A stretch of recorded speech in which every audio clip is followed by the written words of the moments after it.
Hello students, आज मैं आ गई हूँ एक नए वीडियो के साथ जिसमें मैं बताने वाली हूँ आप लोगों को सेल के बारे में कि सेल क्या होता है, इसके कंपोनेंट्स क्या होते हैं और सेल का क्या स्ट्रक्चर होता है। तो बिना किसी देरी के शुरू करते हैं हम अपना वीडियो। आज की वीडियो में हम पढ़ने वाले हैं एनिमल सेल के बारे में। तो अगर आप बायोलॉजी के स्टूडेंट हैं तो आपने अपनी लाइफ में कभी न कभी कहीं ना कहीं ये लाइन ज़रूर पढ़ा या सुना होगा कि cell is the basic unit of life. ऐसा क्यों कहते हैं? जैसे कि आप एक बिल्डिंग को देख लो, वो एक एक ईंटों से मिलके बना होता है और बहुत सारे ईंट इकट्ठे होके एक बिल्डिंग का निर्माण करते हैं। ठीक उसी तरह हमारी बॉडी जो है वो बहुत सारे सेल्स से मिलके बना होता है। तो ये समझ गए आप कि हमारी बॉडी जो है वो किस चीज़ से बना होता है। वो बहुत सारे सेल के मिलने से बना होता है। यानी सेल जो है वो हमारी बॉडी का बेसिक यूनिट है। हमारी नहीं, आप किसी भी लिविंग ऑर्गेनिज्म की ले लो, उसकी बॉडी जो है वो सेल से बनी होती है। अब हम पढ़ने वाले हैं एनिमल सेल का बेसिक स्ट्रक्चर। तो ये है एनिमल सेल का बेसिक स्ट्रक्चर। इस पिक्चर को ध्यान से देखिएगा। पॉइंट 1 में जो दिखाया गया है वो है सेल मेम्ब्रेन। यानी एनिमल सेल जो है वो एक मेम्ब्रेन से घिरा होता है और उस मेम्ब्रेन को सेल मेम्ब्रेन या प्लाज्मा मेम्ब्रेन कहते हैं। तो यहाँ है सेल मेम्ब्रेन के बारे में कुछ ज़रूरी बातें। सेल मेम्ब्रेन को प्लाज्मा मेम्ब्रेन के भी नाम से जाना जाता है और सेल मेम्ब्रेन को सबसे पहले ऑब्जर्व किया था इंग्लिश साइंटिस्ट रॉबर्ट हुक ने 16th सेंचुरी में। कब किया था? 16th सेंचुरी में। तो रॉबर्ट हुक वही वैज्ञानिक हैं जिन्होंने सबसे पहले सेल की खोज की थी और उसी दौरान उन्होंने प्लाज्मा मेम्ब्रेन को नोटिस किया था। प्लाज्मा मेम्ब्रेन का नाम उन्होंने नहीं दिया, बट इसे नोटिस सबसे पहले उन्होंने ही किया था। सेल मेम्ब्रेन एक फॉस्फोलिपिड बाइलेयर है, मतलब कि ये फॉस्फेट और लिपिड से मिलके बनी हुई होती है। अब इस पिक्चर को ध्यान से देखिएगा। पॉइंट 2 में सेल का एक येलोइश पार्ट दिखाया गया है जो कि क्या है? न्यूक्लियस है। ये वाकई में येलोइश नहीं होता है, बस इमेज में दिखाया गया है। न्यूक्लियस सेल के सेंटर में प्रेजेंट होता है और इसे ब्रेन ऑफ द सेल कहते हैं। न्यूक्लियस को ब्रेन ऑफ द सेल कहते हैं क्योंकि ये सेल के फंक्शन को कंट्रोल करता है। मतलब कि सेल कब ग्रोथ करेगा, कब इसका डिवीज़न होगा, कब ये रिप्रोडक्शन करेगा, कब इसकी मेटाबॉलिज्म होगी, ये सब न्यूक्लियस द्वारा कंट्रोल होता है। न्यूक्लियस की डिस्कवरी हुई थी एक स्कॉटिश बोटेनिस्ट थे रॉबर्ट ब्राउन, उनके द्वारा 1831 ईस्वी में, 1831 में।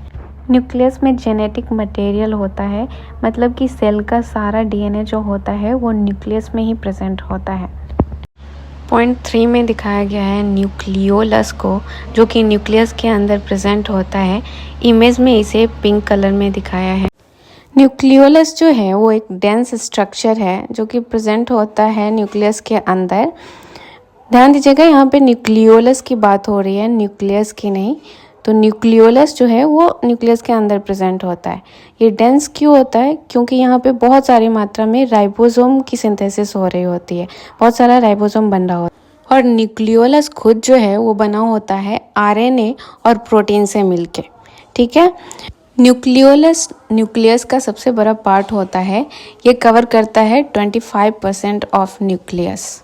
इसकी डिस्कवरी हुई थी 1774 में इटालियन साइंटिस्ट फेलिस फॉन्टेना द्वारा। 4th पॉइंट में दिखाया गया है न्यूक्लियर मेम्ब्रेन। न्यूक्लियर मेम्ब्रेन जो कि न्यूक्लियस को चारों तरफ से घेर के रखता है, ये डबल मेम्ब्रेनस होता है। मतलब कि इसके 2 मेम्ब्रेन होते हैं, आउटर मेम्ब्रेन और इनर मेम्ब्रेन। चूँकि ये बेसिक स्ट्रक्चर है, इसमें न्यूक्लियर पोर नहीं दिखाया गया है, ना ही इंडोप्लाज्मिक रेटिकुलम अटैच दिखाया गया है न्यूक्लियर मेम्ब्रेन से। इसके लिए मैं एक अलग से वीडियो बनाऊंगी जो कि बस न्यूक्लियस के बारे में होगा और उसके डिटेल्स होंगे उसमें। Nuclear membrane is also known as nuclear envelope. It is a double membranous structure having 2 membrane, outer membrane and inner membrane, जो कि मैंने ऑलरेडी आप लोगों को बता दिया है। The membranes has pores through which transport of materials occurs from cytoplasm to nucleus. मतलब इन दोनों मेम्ब्रेन के बीच कुछ पोर्स होते हैं जिससे कि मान लो कि अगर साइटोप्लाज्म से कोई मटेरियल जाना हो न्यूक्लियस में, तो स्पोर्स के थ्रू जाता है, या फिर ऐसा भी हो सकता है कि न्यूक्लियस से अगर कोई मटेरियल साइटोप्लाज्म में आना हो तो इसी पोर्स के थ्रू आता है।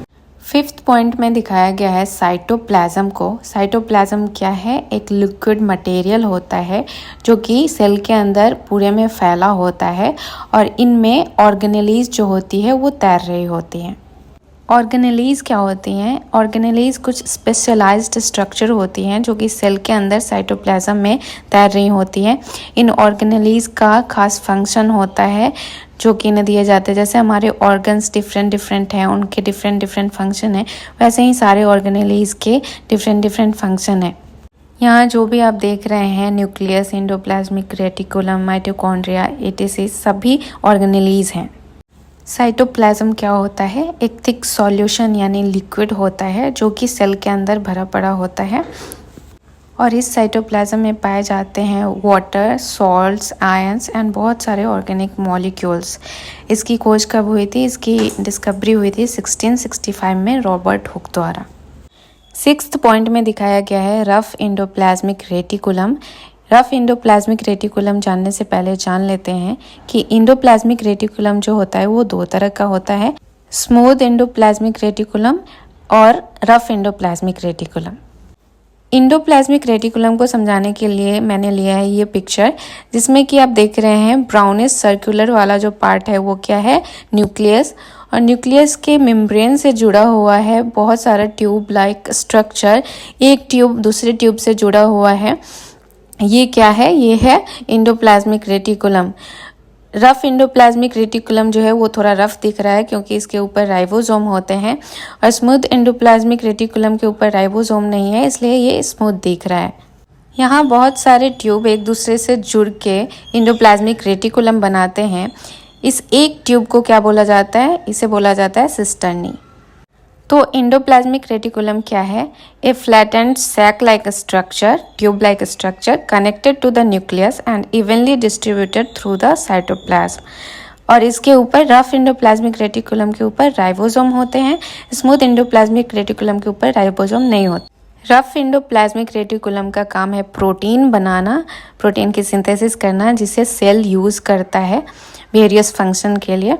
और इसकी खोज हुई थी, इसकी डिस्कवरी हुई थी पॉर्टर और थॉमसन द्वारा इन 1945। 7th पॉइंट में दिखाया गया है स्मूथ एंडोप्लाज्मिक रेटिकुलम, जो भी एक प्रकार का एंडोप्लाज्मिक रेटिकुलम होता है। इस इमेज में आप देख पा रहे होंगे जो ग्रेस वाला पार्ट है वो स्मूथ एंडोप्लाज्मिक रेटिकुलम है, क्योंकि इसके ऊपर कोई भी राइबोसोम नहीं है, जबकि ब्लूइश वाला ट्यूबुलर स्ट्रक्चर जो है वो है रफ एंडोप्लाज्मिक रेटिकुलम। तो स्मूथ एंडोप्लाज्मिक रेटिकुलम क्या है? ये है flattened sac like structure, tubular structure connected to the nuclear membrane, और it has no ribosomes on it. ये भी डबल मेम्ब्रेनस होता है RER की तरह, और इसकी डिस्कवरी भी हुई थी पोर्टर एंड थॉमसन द्वारा। ACR का फंक्शन क्या है? ये लिपिड और स्टेरॉयड का फॉर्मेशन कराता है, सिंथेसिस कराता है, और इसको स्टोर भी वही करता है। RER का क्या फंक्शन था? वो प्रोटीन का फॉर्मेशन कराता था, लेकिन ACR का फंक्शन है लिपिड और स्टेरॉयड का फॉर्मेशन और इसका स्टोरेज। 8th पॉइंट में लाइसोसोम को दिखाया गया है। वैसे तो 8th पॉइंट में होना चाहिए था गोल्जी एपरेटस को, क्योंकि यही सीरियल वाइज आता है। पहले न्यूक्लियस, उसके मेम्ब्रेन से जुड़ा हुआ रफ एंडोप्लाज्मिक रेटिकुलम, फिर आता है ACR, उसके बाद गोल्जी एपरेटस आता है, फिर आता है लाइसोसोम। चूँकि यहाँ लाइसोसोम को दिखाया गया है 8th पॉइंट में, इसलिए मैं लाइसोसोम के बारे में ही बताती हूँ। लाइसोसोम जो है वो सिंगल मेम्ब्रेन स्ट्रक्चर होता है और इसके अंदर बहुत सारे एंजाइम्स पाए जाते हैं जो कि हमारे सेल के अंदर जो भी बायोलॉजिकल मटेरियल होते हैं, जैसे कि कार्बोहाइड्रेट, प्रोटीन, etc, उन सब का डाइजेशन होता है इसमें, लाइसोसोम में। तो लाइसोजाइम क्या होता है? लाइसोजाइम एक सिंगल मेम्ब्रेन्ड ऑर्गेनेली होता है जिसके अंदर बहुत सारे हाइड्रोलिटिक एंजाइम्स पाए जाते हैं। इन एंजाइम्स की हेल्प से हमारे सेल के अंदर जो बायोलॉजिकल मटेरियल्स होते हैं, जैसे कि carbohydrate, protein, nucleic acid, lipid इत्यादि, इस सब का ब्रेकडाउन होता है। और इसकी खोज किसके द्वारा हुई थी? इसकी खोज हुई थी, इसकी डिस्कवरी क्रिश्चियन डी ड्यूवे द्वारा इन 1974 में। इसे सुसाइडल वैग के नाम से भी जानते हैं। क्यों बोलते हैं इसे सुसाइडल वैग?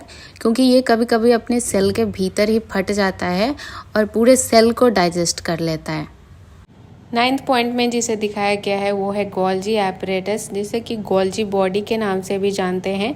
ये इंडोप्लाज्मिक रेटिकुलम के काफ़ी पास में स्थित होता है और इसका भी स्ट्रक्चर कुछ वैसा ही होता है। स्टॉक्ड ट्यूबुलर स्ट्रक्चर होता है जो कि स्टॉक्ड फॉर्म में होते हैं और ये पाए जाते हैं इंडोप्लाज्मिक रेटिकुलम के काफ़ी नज़दीक पाए जाते हैं। इसलिए इसका फंक्शन जो होता है वो होता है कि इंडोप्लाज्मिक रेटिकुलम में जो भी प्रोटीन बनते हैं, लिपिड्स बनते हैं, उन सब की प्रोसेसिंग और सॉर्टिंग जो है वो गोल्जी बॉडी में होता है।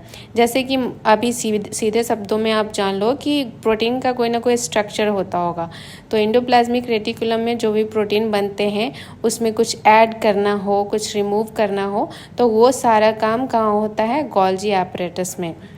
और फिर उसे भेजना कहाँ है? उस प्रोटीन को उसे प्लाज्मा मेम्ब्रेन में भेजना है या फिर न्यूक्लियस में भेजना है या साइटोप्लाज्म में, ये सारा काम भी गोल्जी बॉडी का ही होता है।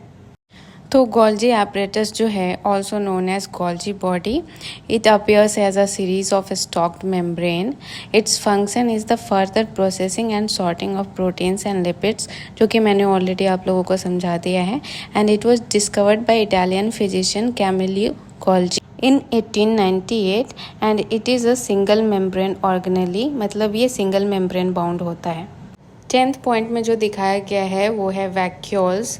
वैक्यूल जो होते हैं वो छोटे छोटे सर्कुलर स्ट्रक्चर होते हैं जो कि साइटोप्लाज्म में, सेल के साइटोप्लाज्म में पाए जाते हैं और इसके अंदर वाटर भरा होता है जिसमें कि कुछ ऑर्गेनिक और इनऑर्गेनिक मॉलिक्यूल्स पाए जाते हैं।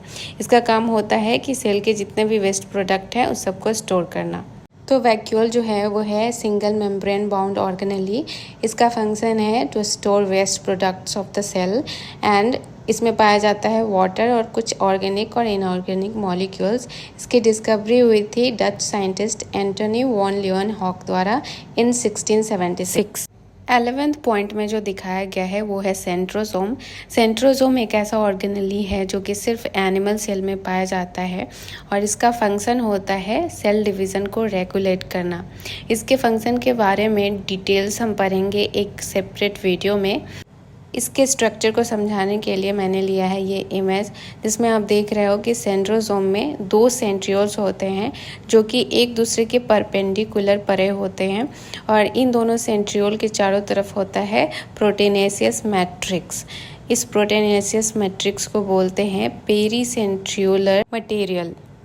तो सेंट्रोसोम जो है वो क्या है? ये है नॉन मेम्ब्रेन बाउंड ऑर्गेनेली, मतलब मोस्टली ये नॉन मेम्ब्रेन होते हैं, रेयर केसेस में ये मेम्ब्रेन बाउंड होते हैं और ये बना होता है पेयर ऑफ सेंट्रियोल से which lie perpendicular to each other surrounded by proteinaceous matrix called pericentriolar material.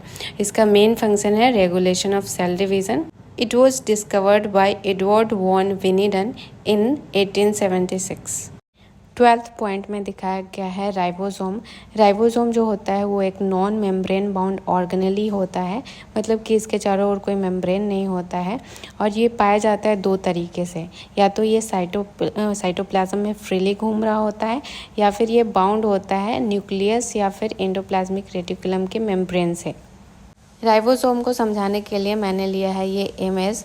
Animal cell में जो राइबोसोम पाया जाता है वो होता है ATS और ये 2 सब यूनिट से मिलकर बना होता है, लार्जर सब यूनिट और स्मॉलर सब यूनिट।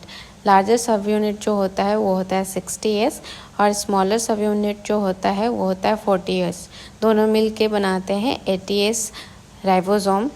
और इस इमेज में आप क्लियरली देख सकते हो कि ये प्रोटीन के सिंथेसिस में हेल्प कर रहा है by adding the amino acid together. तो राइबोसोम क्या है? It is a non membrane bound organelle. It is found either freely in cytoplasm और bound to the membrane of ER or nucleus.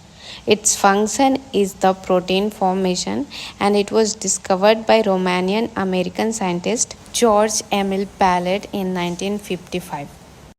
13th point में जो दिखाया गया है वो है mitochondria. Mitochondria double membrane bound organelle होता है। इसका अपना खुद का राइबोसोम होता है जो कि 70S होता है और ये खुद का अपना DNA भी रखता है। तो इसे क्या कहते हैं, इसे power house of the cell भी कहते हैं। क्यों कहते हैं power house of the cell? क्योंकि ये हमारे ग्लूकोज़ को, मतलब हम जो भी ग्लूकोज़ लेते हैं, खाना खाते हैं किसी भी फॉर्म में, उस ग्लूकोज़ को ये तोड़ के एटीपी में कन्वर्ट करता है, जिससे कि हमारे बॉडी को एनर्जी मिलती है, हमारे सेल को एनर्जी मिलती है। तो माइटोकॉन्ड्रिया क्या है? It is a double membrane bound organelle, also known as power house of the cell. It has its own ribosome, 70S ribosome, and on single-stranded DNA. It was discovered by physiologist named Albert von Kolliker in 1857. तो ये रहा मेरा आज का video अगर आपके लिए helpful रही हो, आपको अच्छी लगी हो, तो प्लीज़ लाइक, कमेंट और सब्सक्राइब ज़रूर कर देना। मैं फिर से आऊँगी एक नए वीडियो के साथ। तब तक के लिए बाय बाय।